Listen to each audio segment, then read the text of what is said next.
we do have a lot of good tech in Africa, which is applicable to a lot of areas.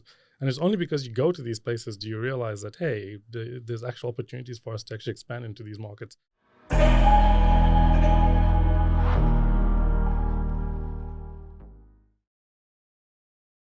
Good day, ladies and gentlemen, and a warm welcome to episode 4 of the Parallels podcast, brought to you by Africa Scotland Business Network. I can't wait for this episode. We've got founder of Lightbulb EdTech, one of ASBN's technology and education members, with us in the studio today. It's founder Alan Mushabi. Alan, how are you doing, and welcome to the show? Thank you, Claire. Great. I'm excited. I'm happy to be here, and I'm keen to see how it goes. My first podcast. I've done some radio interviews in the past, but this is my first podcast, so I'm quite keen to explore it and see how it goes. Excellent. Well, I'm sure this discussion is going to be absolutely amazing.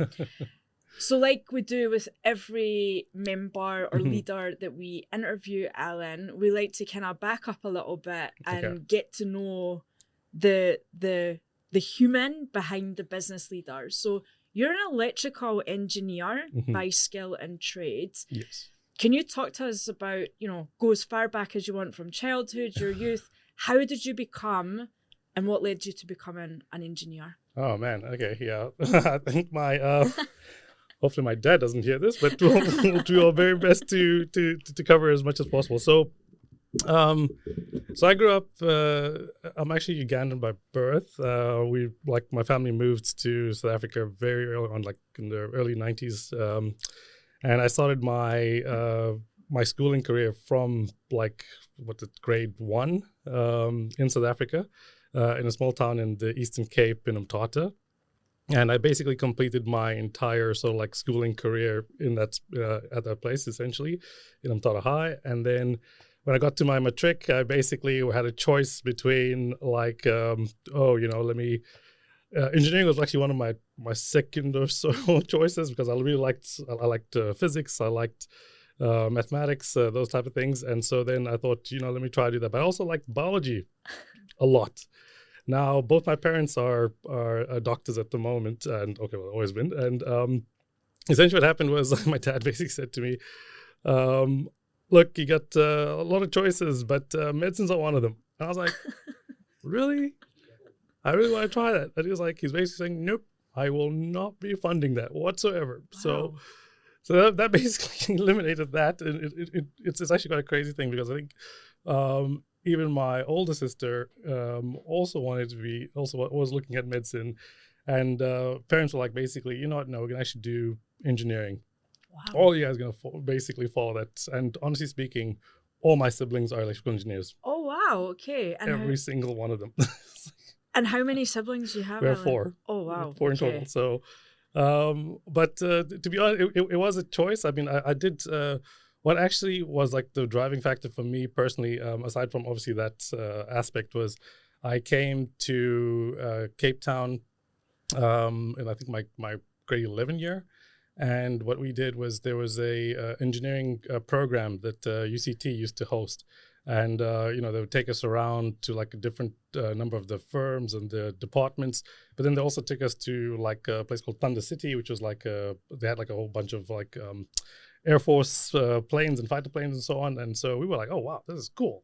I want to do this, So I thought to myself, and there was a lot of very interesting sort of engineering components that they were basically highlighting, but they covered everything from chemical to mechanical, electrical, and go. So then I was like, oh, wow, I really want to do this. So essentially, I did that application. I then went through to UCT, completed my undergrad degree over there, and then also went forward to do my master's in telecommunications.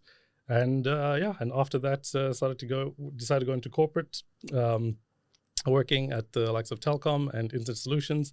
And then from there, gradually started to build up to the point where I started my own sort of business and started Lightbulb EdTech. And the idea was to just try and see how best to support a lot of different ideas that I always used to have. And I always said to myself, you know what, I'm very good at problem solving. So how do I basically go around and try and like fix, like situations that I've seen in the past? I don't know if you want me to. I do have like a sort of like Huge story there. yeah. There's quite a bit around sort of how the actual concept came about because I like moving from engineering and from product development and then into entrepreneurship. It actually started because my friend of mine invited me in, was it 2009, if I remember correctly, to like a FIFA Confederations Cup box that they had. And I was like, he said to me, hey, I got tickets to go to Loftus. Do you want to come through? And I remember thinking to myself, like, yeah, sure, why not? No free tickets. I'm there. Let me just come through and see what's going on over there. So we go to this thing. And then while we're there, obviously, the biggest thing for us at the time was that, we had like a lot of noise and like from the vuvuzelas and so on, because we were thinking now the World Cup is coming up. And I remember thinking to myself, like, wow, this is loud. It's like really buzzing, causing like, a lot of issues at the time. And so then I then started thinking about, what could you do to try and resolve this? So then I spoke to a friend of mine who was at varsity, and I asked her like, hey, and she had connections in China. So I said to her, how much do you think it costs to import earplugs? And then she goes and says, I'll check it out. I'll investigate it. She comes back to me and she says, if we freight it via sea, it's 8 cents. If we air freight it, 22 cents. And I was like, okay, interesting. So I went to my friends. I said to them, hey guys, do you think we should maybe look at this as an opportunity?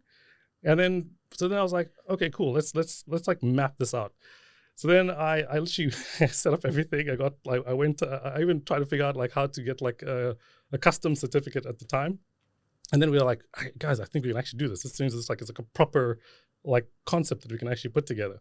So then we were like, okay, let's try and understand the legal ramifications around this. So then we started doing the research, and then we just found out, go to FIFA, and then FIFA's like, don't even try it. So we're like, oh gosh, okay. So basically saying to us, you cannot sell, you can't, like the only way for us to even get on site, you'd have to go with a partner, or you have to pay like this ridiculous like rates and so on in order to just be within the vicinity. So at that point I was like, crikey. What do we do here? Is that really what you said? No, well, I mean, more or less.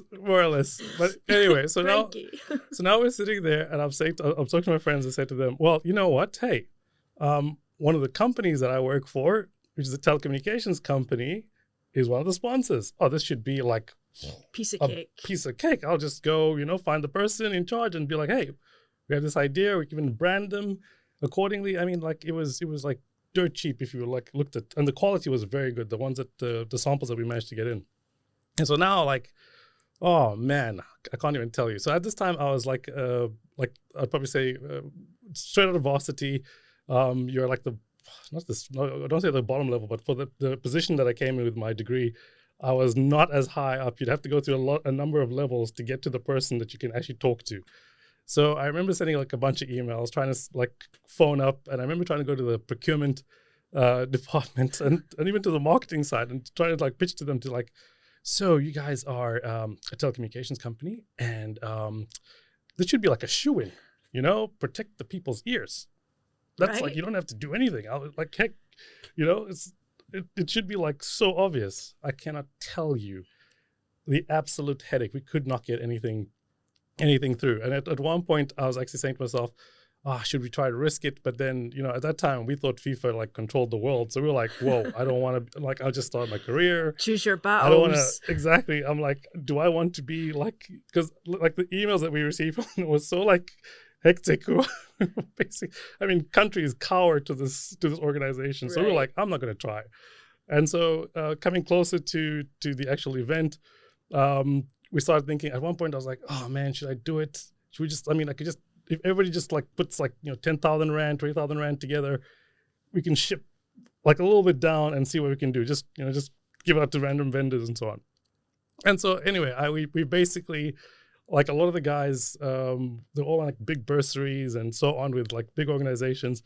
So nobody wanted to risk their careers. They were like, guys, no, we don't want, like, let's, these are the rules. Let's not try. Anyway, World Cup comes. I cannot tell you what the vendors were retailing these things Oh at the no. venues. Please take a guess for like the most basic of the, because I had like strings and everything. It was literally going for 55 rand a bob, Oh no way. 22 Wow. cents, 8 cents if I shipped them in via freight. So you can imagine, I was like, The markup on that. Oh my word. yeah. I literally was like cringing. And after I was like, the next time an opportunity comes across, I am not going to mess it up. I'm going Right. to try my best to do that. And that's actually kind of what happened with Lightbulb. What basically occurred was that at one of the second company I was at, and in fact, actually part and parcel of the first company as well, is that these the telecommunications companies used to go out to institutions, and part of like the corporate social responsibility is that they'd go and deploy infrastructure into these schools, and also in like a lot of rural schools as an example. And so you go to these places and you rock up there and they're collecting dust, and you're like, well, this infrastructure is here, but no one's using it. So how can we actually like make use of this? And then I looked at it and I said, you know what?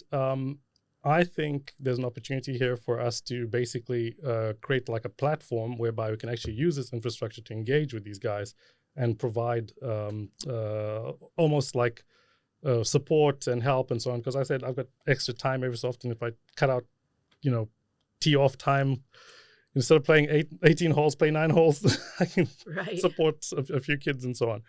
And so basically that was like the concept. So I tried to present it to one of the companies. They were like, stick to what you're doing.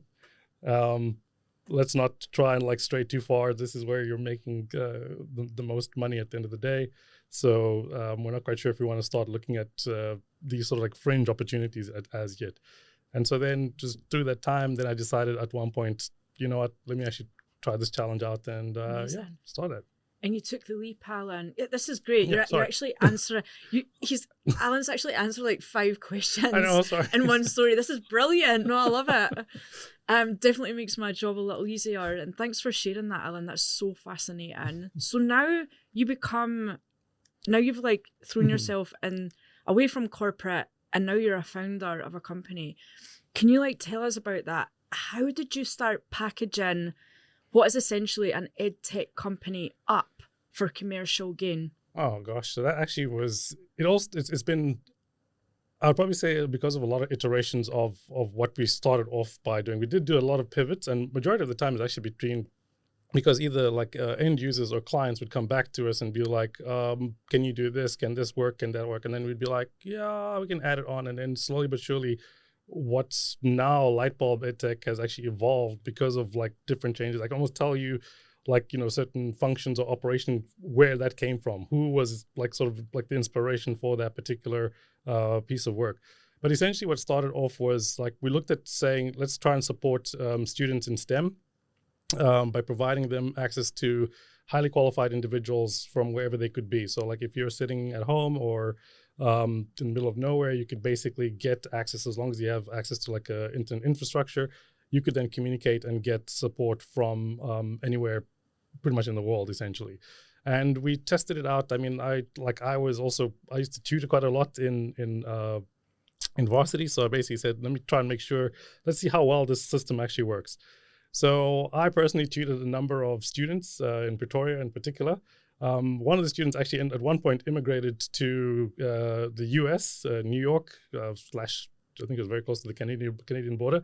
And the parents basically said to me, can you still carry on Lightbulb tutoring this, tutoring her? And I was like, yeah, sure, no problem. I mean, in my mind, maths is maths, chemistry is chemistry, not going to change anywhere in the world. So it's going to be fine. And she actually did very, very well. She, her marks bumped up by almost like 40 percentage points on both sides. And I literally was like, oh, wow, okay, well, yeah, this works. So we got that part right. So we're like, yes. Okay, so now we know the operation structure of this. Then we tried it with a few students at UCT, and then we saw their marks improve as well. So we're like, okay, so we got something. So we got like something that can work.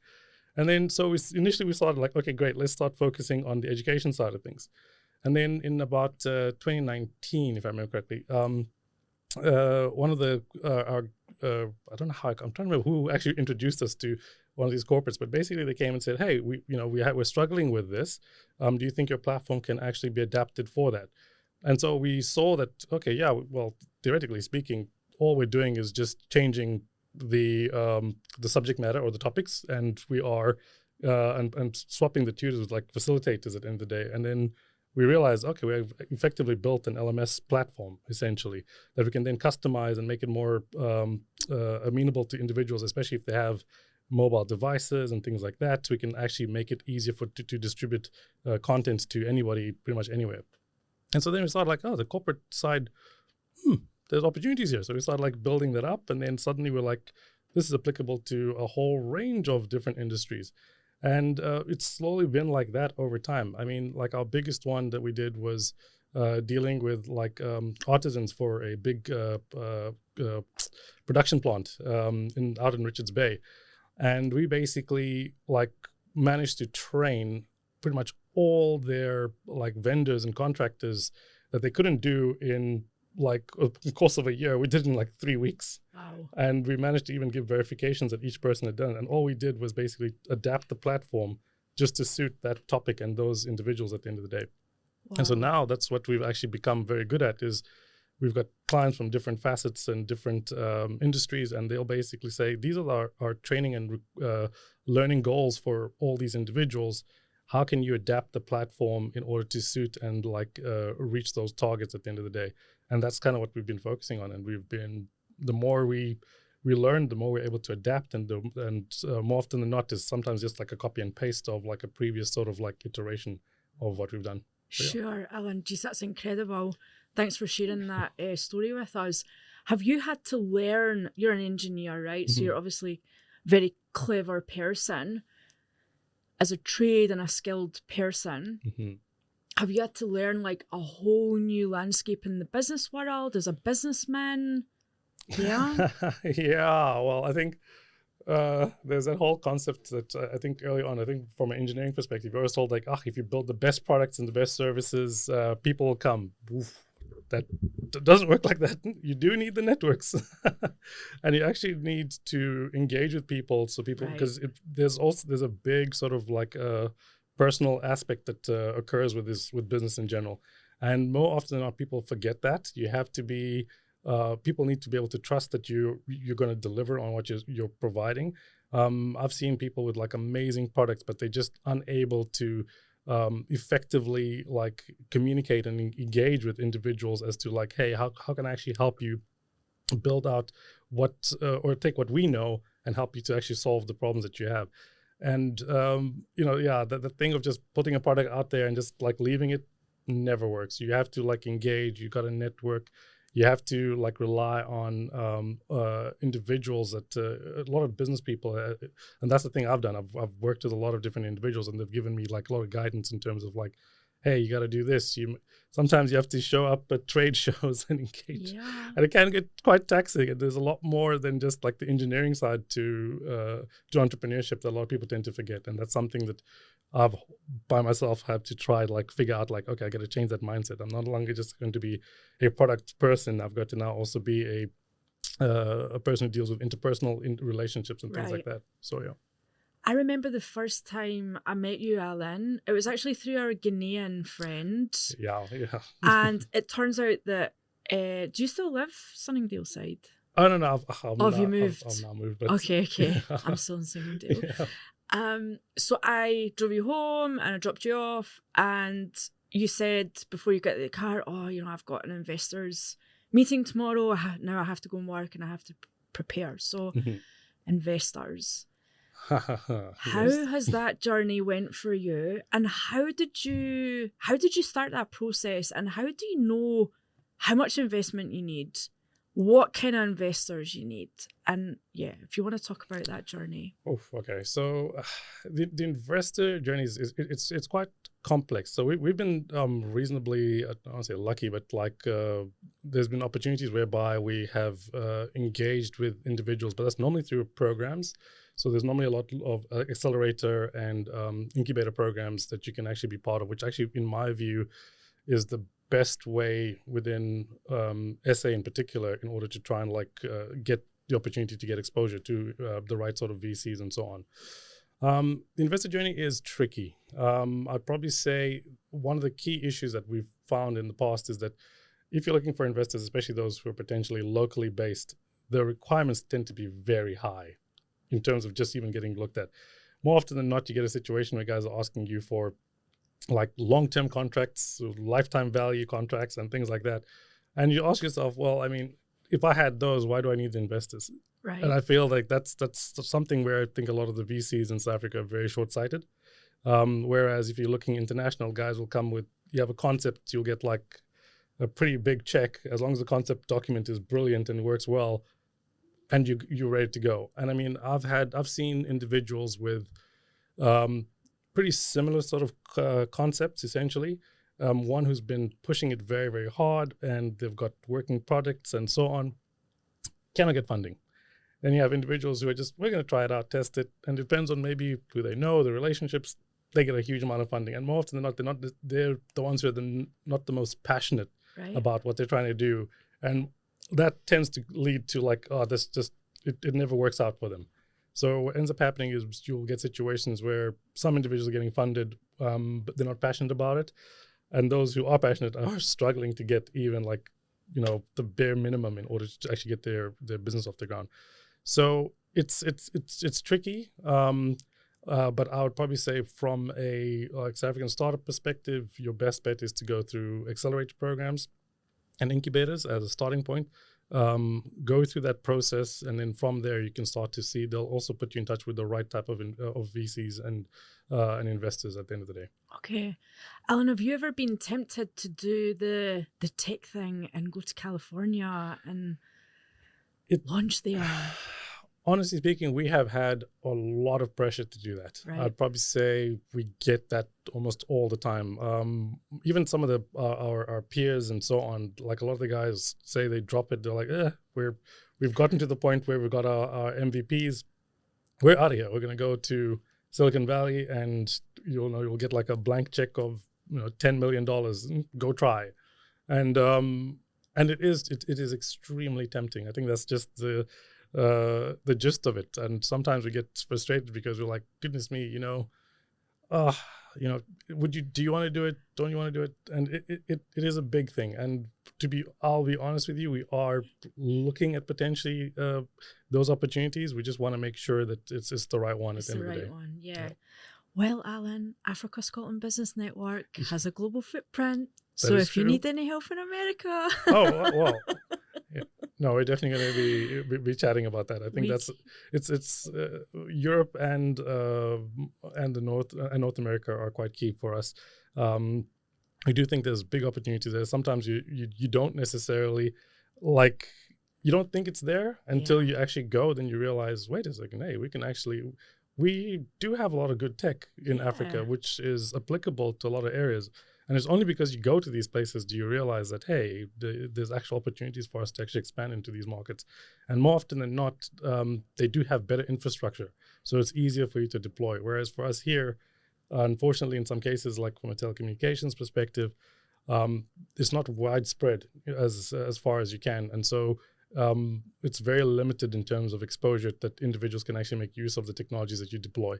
Whereas in those other markets, it's like, ubiquitous as far as possible. Alan, is Scotland on your radar for land and expand? Yes. Basically, I think, as I mentioned, I think you had highlighted to us, obviously, about the Edinburgh and Glasgow tech space being very, very prominent. And I actually I think I did a little bit of research at the time, and I remember thinking, oh, wow, I didn't know this. I don't know. It's like, I'll be honest, it's not one of those things that anybody just absolutely looks at and says that, hey, there's opportunities in this space, and there's a lot of good startup presence and funding and opportunities in that area. And so we were definitely keen to explore it. Brilliant. Well, you know who to come to when you're at that stage. Oh, yeah, no. It might be a lot sooner than you think, to be honest. That's great news. Yeah, we will gladly connect you into Scotland. Don't forget Dundee is Oh, yes. We actually have another member in Dundee who is also very similar to you. Wow, okay, that's great. Dr. Faisal Ghani. He's the founder of Solaris also an engineer who went on to develop tech and So yeah, you should maybe connect with Oh Faisal. no, we'll Great definitely guy. do that.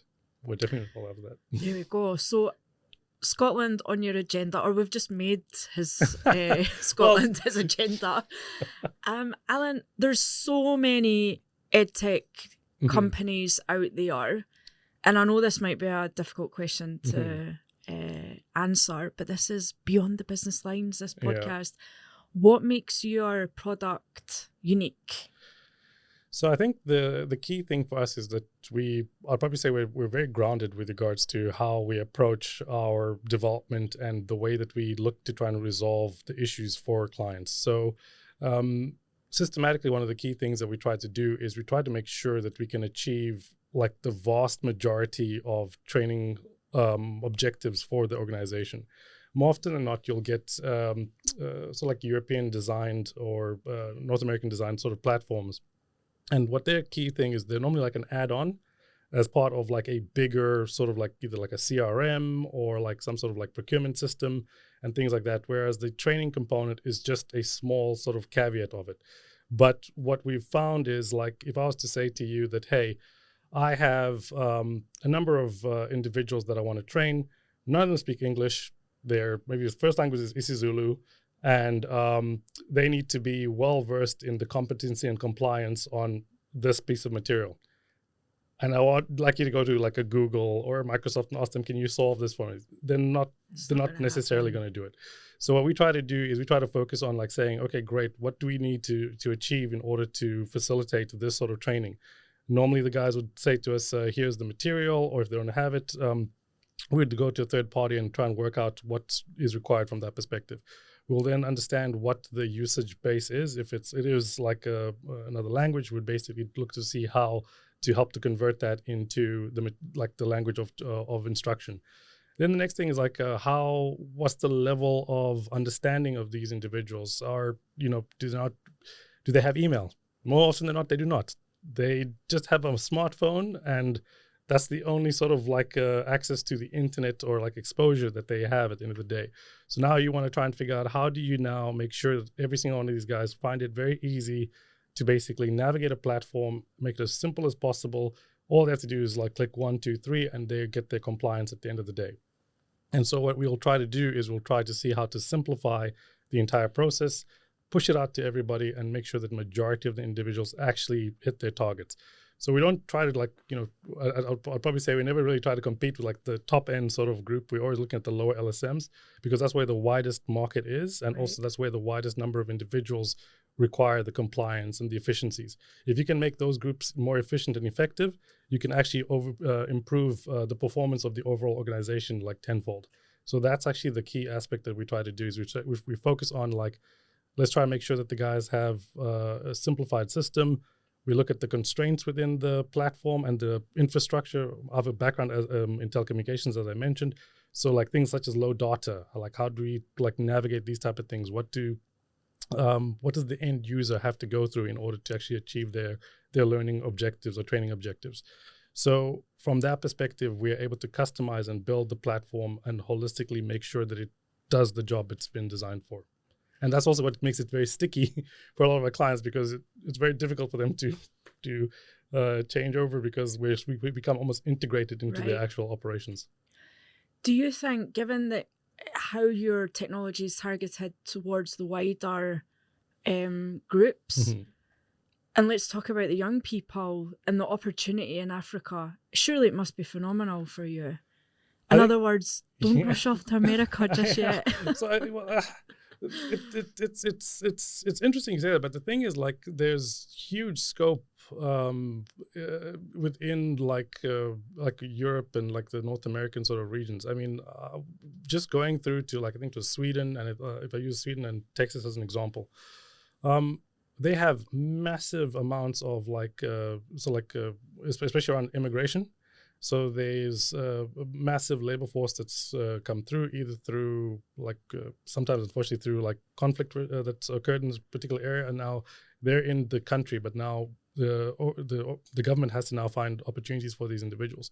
Now the basic thing is like, how do you train them? How do you skill them? And more often than not, what's the most amount of tech that they come in with? They don't come in there with like laptops, houses, and like huge. Chances are they probably just have like a mobile device, and English is not, or whatever the native language is not their first. But you want to try and train these people up and make them more effective and efficient workforce at the end of the day. So we've seen that with as the Latin Americans, especially in that region, make up a huge chunk of the blue collar workforce. And so, but whenever I went to see how do they do their learning and training, it's like word of mouth. Like one person is talking to another person, and that's essentially it. And we're like, oh my goodness, like how do you regulate? How do you like check this?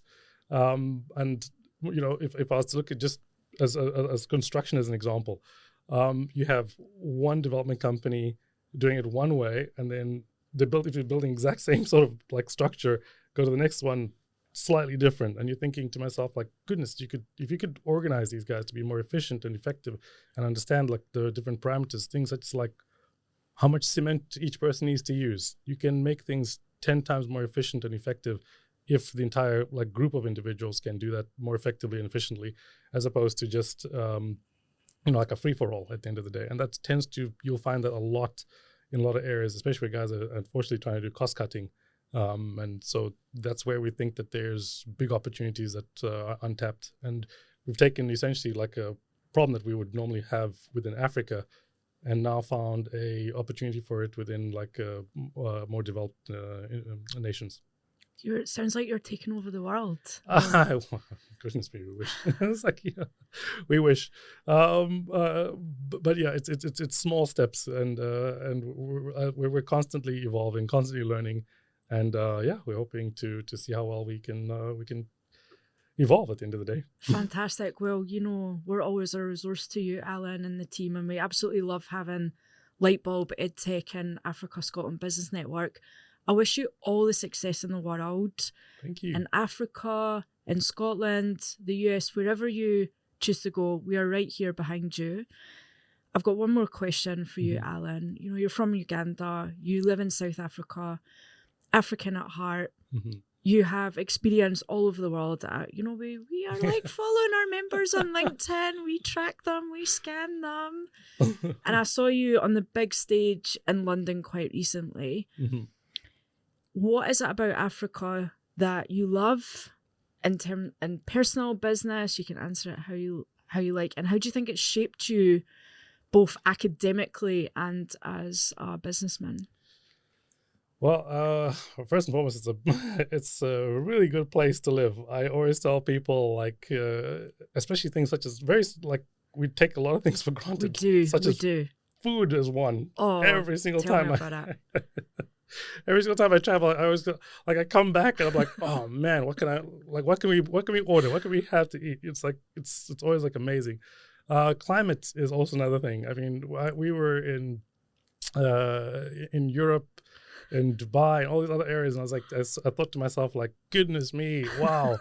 And every time you come back to Cape Town in particular, like, oh wow, I don't know. Perfect. Exactly. Like, how do